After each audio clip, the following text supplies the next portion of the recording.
बिस्मिल्लाहिर्रहमानिर्रहीम।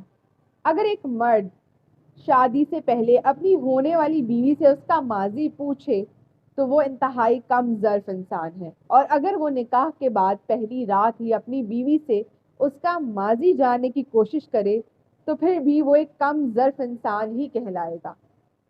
क्योंकि मैंने बहुत सारे ऐसे मामलात, बहुत सारे ऐसे केसेस, बहुत सारे ऐसे रिश्ते देखे हैं कि जहाँ पर आप एक दूसरे को अपना माजी बता देते हैं तो वहाँ पर रिश्ते में फिर इख्तलाफात ही रहते हैं, रिश्ते में उलझने ही रहती हैं, रिश्ता कभी भी ठीक तरीके से नहीं चल पाता।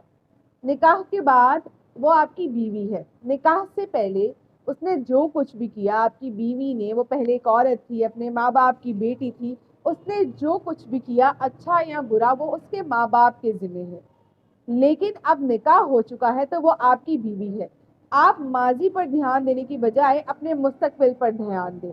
माजी को टटोलते टटोलते अपना मुस्तकबिल खराब ना करें। मर्द यहाँ पर बहुत तेज दिमाग के होते हैं कि वो अपने 3-4 अफेयर बताकर औरतों को अपनी बातों में लाकर बहला फुसला कर उनसे उनका माजी पूछ लेते हैं, और फिर कभी भी उनके ताल्लुकात ठीक ही नहीं होते।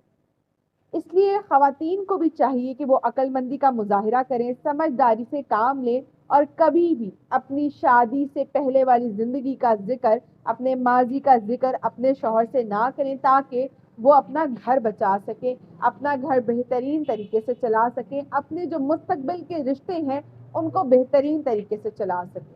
और फिर जो मर्द पहले ही दिन अपनी बीवी से ये पूछना शुरू कर दें कि उनके माजी की क्या सूरत हाल थी या माजी में उनके ताल्लुकात किस किस से रहे थे, तो ये जान लें कि वो मर्द भी खुद बाकिरदार नहीं है।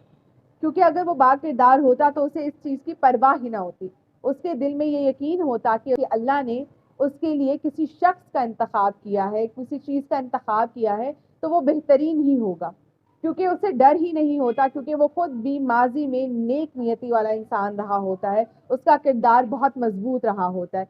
लेकिन जो शख्स ज़माना साज होता है, जिसका अपना किरदार अच्छा नहीं होता, जिसने तरह तरह के लोग देखे होते हैं, वही फिर अपनी बीवी पे शक करते हैं, उनका माजी जानने की कोशिश करते हैं और अपना रिश्ता ख़राब करते हैं। तो मर्द और औरत दोनों से मेरी ये गुजारिश है, अगर आपको बात बुरी लगे तो माजरत, लेकिन दोनों से ये गुजारिश है कि आप अपने माजी को ना डिटोलें एक दूसरे के, अपने हाल पर, अपने मुस्तकबिल पर तवज्जो दें, ताकि आप अपनी ज़िंदगी को बेहतरीन तरीके से गुजार सकें।